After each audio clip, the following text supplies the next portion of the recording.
is Islam Makhachev overlooking Jack Della Maddalena? Dana White is going to make an announcement. Are we getting John Jones versus Tom Aspinall? Are we getting Elite Boy versus Charles Oliveira? Who the fuck is fighting the UFC 317? That's what I'm going to be discussing in this video, and I'm going to be matchmaking all the lightweights that I think are going to fight. Because if you've been keeping up with the channel, I'm not exactly the biggest fan of Elite Boy versus Charles Oliveira. As you can see on screen here, this is how I think the UFC are going to approach the lightweight division. I know JDM is the welterweight champion, but Makhachev is going to be moving up, so the division is going to be on hold for a little while. All these people need to fight, and I do believe these are the matchups that are going to be made. So, we'll start right there. We'll start with, is Islam Makhachev overlooking Jack Della Maddalena? I do think Makhachev always has this cocky confidence going into fights. The fact he's going around saying, no, you're not ball, keep my belt, clean and stuff like that, it is kind of like a, oh shit, maybe he is. But I think Makhachev's smart. I think Makhachev's going to go in there with a great game plan. I don't really see him overlooking Jack Della Maddalena. That fight in and of itself is literally one of the best fights the UFC can have right now. I think JDM can win. I think JDM will be... Sorry, man. I think JDM will beat Islam Makhachev if they fight. I think JDM striking's a lot different than Volk.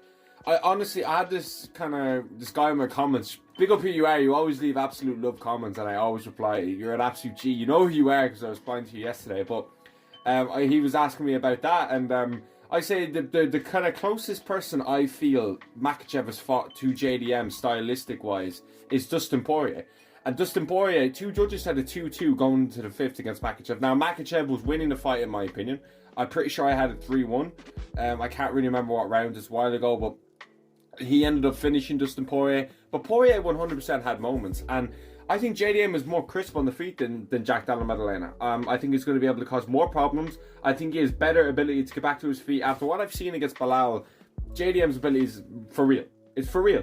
But we do have to discuss here that Makhachev moving up, he brings the lighter man weight, like the lighter man skills. He brings that lighter weight class up. He's going to have a lot more skills. It's such a close fight. I really don't know, because I don't think Makhachev is going to be outsized in there as regards, like, he's going to be, JDM is only 5'11", I think. I don't think he's like the biggest welterweight either. He's not massive, and Makhachev's pretty fucking big for lightweight. He's a beefy dude. Like, he has to take these long layoffs because the weight cuts are so bad. Do you know what I mean? So Makhachev, like, I don't think he's going to be undersized regards. I don't think it's like Leon Edwards where he's going to be like 6'2" and he's going to be kind of lanky and stuff like that, or even a Shemaev when he was at welterweight was fucking huge. Usman was pretty big as well. So there's a lot of boys that are big in that division. JDM is one of them, but I think JDM's ability to get back to his feet is second to none after what we saw against Bilal. The best wrestler in the division. I think he's going to be able to find moments on the feet. Makhachev's so sound on the feet as well. He's 1,000,000% going to have moments on the feet. He's going to be able to find JDM's chin as well. That's not a one-way traffic here, but I think if someone's going to get hurt, I think it's going to be JDM hurting Makhachev. I do think Makhachev can have success though with high kicks. I do think I don't know if he's going to have much success with the clinch in this fight. I know Makhachev likes to do a lot of work with that cage. JDM is exceptional against that cage, bro. He's exceptional. Even watching the Gilbert Burns fight, like, as much as he was losing the fight, he had moments to get back to his feet. He was never completely dominated in any fight of his life. And we've seen him progressively get better, and he just really shut Bilal down in Canada, which just fills me with joy, fills me with happiness knowing that we have a striker as the champion, and one that's entertaining as fuck. So, listen, I'm absolutely buzzing over that. I'm absolutely buzzing, but the next fight that I think is going to get announced today, within a few hours, that's when I want to get this video out, is Charles Oliveira versus Elite Poirier. Look, I'm not going to talk too much about it simply because I genuinely think this fight is going to be announced in 3 or 4 hours, whenever Dana White goes live, and I want to make a separate video basing it off that. But I don't like this fight. I don't like this fight. This is going to be for an interim belt. This is probably going to headline UFC 317. And if that's your headliner, and you don't... I know Brandon Royval and Maynard Cape are on that card. I believe Krylov and Costa are on that card as well. Cape versus Royval, I fucking love that fight. Love that fight. Absolutely love that fight. I'd be really excited. If that was a fight night main event, I'd be buzzing for that fight. It was a fight night main event. Yeah, I remember that actually, and Royval pulled out. So I believe it was anyway. I could be wrong there. I know someone was a main event against Cape and he pulled out. I think it was Royval. I actually don't know, but Costa Kroylov, it is what it fucking is. You know what I mean? Like whatever. I just think that Arman Tsarukyan was the fight to make. Don't worry, he's going to be coming up now in a minute. And if you've watched the channel, you know who I'm going to say Arman Tsarukyan's going to fight. But I think Arman Tsarukyan was a way better fight. Am I the only one that thinks that? I do understand that Oliveira's got more of an appealing style to the eye and he's a bit more exciting. But that isn't the Oliveira of late. That isn't the Oliveira of late. The Oliveira we saw against Michael Chandler was mad defensive. Do you know what I mean? Mad defensive. Really took his time with stuff. Wasn't the finishing machine that we saw Charles Oliveira be. Pause.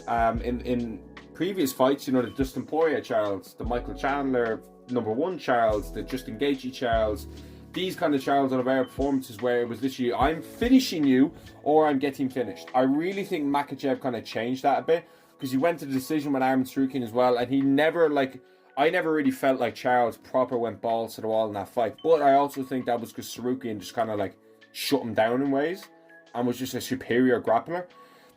I do think like wrestlers are, I don't know how to say it, like, I think you need MMA wrestling.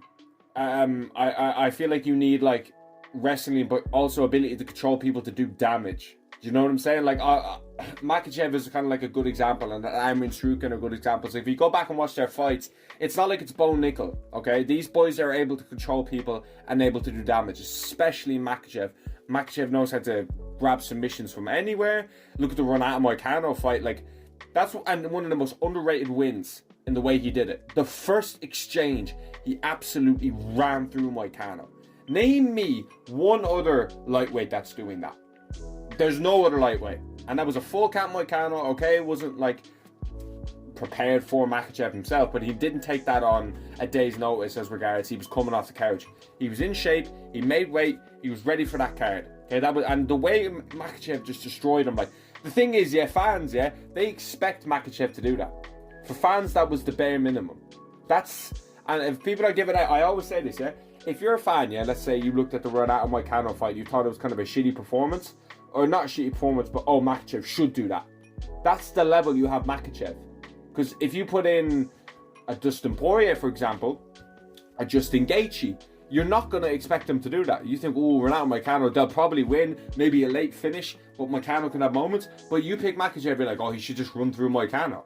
Because Makhachev is that good of a standard in your head. I had him running through, I even said it in a video before, I was like, Islam Makhachev is running through Renato Moicano. To me, Makhachev is just so superior to the rest of that division, and it's mad. But where was I? Oh yeah, the Charles. So I'm not going to talk too much about how I think stylistically that fight is go. I am going to be picking Neil Poirier. When maybe this fight actually won't get announced later. Maybe Dana will do some bullshit power slap, but this fight's going to be announced very soon. Like the international fight week's in like 6 weeks, 7 weeks, which is fucking insane. It'll be tonight. Like I'm confident they're going to announce that fight tonight. That's going to be for an interim belt, more than likely. It doesn't look like it's going to be for a vacant belt. If that's for a vacant belt, I'm sorry, John Jones, that's a disgrace, okay? I'll get into a rant on that another time. If it is, I don't want to rant about it now just in case it isn't. But that's a fight I really felt like slipped Arman Tsarukyan. Speaking of Arman Tsarukyan versus Dan Hooker, I think is the fight that's going to happen, because I'll break down a few reasons why. So I watch Arman. Listen, I'm an Arman Tsarukyan fan. I always thought Arman Tsarukyan was a fucking gee-bag back in the day. I thought he was just such a gimp. But the last year, you know what it was, yeah? It's when he hit that fan in the crowd. That's when I was like, I actually like this guy. Like, he was on smoke. And then you go out there and beat Charles Oliveira. That's some GOAT level shit, okay? And let's not forget here, another reason why I feel like the Ilya Poirier fight versus Arman Tsarukyan was just a fight to make is A, he's got a win over Charles, but B, there were so many people picking Arman Tsarukyan. All of my mates that watch UFC were all like, I'm picking Tsarukyan to beat Makhachev here. If Charles Oliveira was booked to fight Makhachev, everyone is picking Makhachev. Everyone. Like, is anyone actually going to pick Charles Oliveira against Ilya? I really, you might sit there and say, yeah, he might get him with something. That's fair enough, and I 100% agree with you. But I don't think you're going to make a case for Charles Oliveira. Ilya's going to beat him, okay? And I think Arman Tsarukyan would beat Ilia Topuria. I honestly think that's a totally different stylistic matchup to where I think Tsarukyan's going to be very top heavy with his grappling. I think he's going to have the size advantage. Charles will have the size advantage as well, but Charles' style to hold Ilia down, it's not really going to get there. But Charles can definitely like throw some spinning shit. We saw Jai Herbert catch Ilia with a head kick. Maybe Charles might be able to catch him something with that. But I think Tsarukyan's forward pressure is good, but I honestly think the grappling is going to be a lot. And the size of Tsarukyan, he held Charles down as well. He had some incredible scrambles with Mateusz Gamrot, which in a fight, let's be honest, he won. That was a bit of a robbery, like, you know what I mean? And Tsarukyan was getting up off Makhachev's takedowns when they first fought. I know that's so long ago, so you can't really take it into consideration too much. But I thought Arman Tsarukyan was the play. And I don't really see many people agreeing, like, saying that. Like, everyone's saying Charles Oliveira, but Charles lost a year ago to Arman. Then he just beats Michael Chandler. And I've been thinking about this all day. I didn't check my phone or I didn't check Tapology or anything like that, because I'm pretty sure Charles lost to Arman, fought Chandler in November, and then I don't think he's fought anyone else. Maybe I'm wrong. Maybe I'm completely wrong here. Okay, but I think he's just coming off a Chandler win. How can you justify anything? No, I'll just leave it. How can you justify anything to do with a title, beating Michael Chandler? Even Pimlet has said, like, I don't think I deserve it after beating Michael Chandler. And Tsarukyan, like, he didn't get the Makhachev fight straight away, so fighting for an interim belt makes more sense. He deserves it over Charles. He literally beat Charles a year ago, and it's a way more exciting matchup.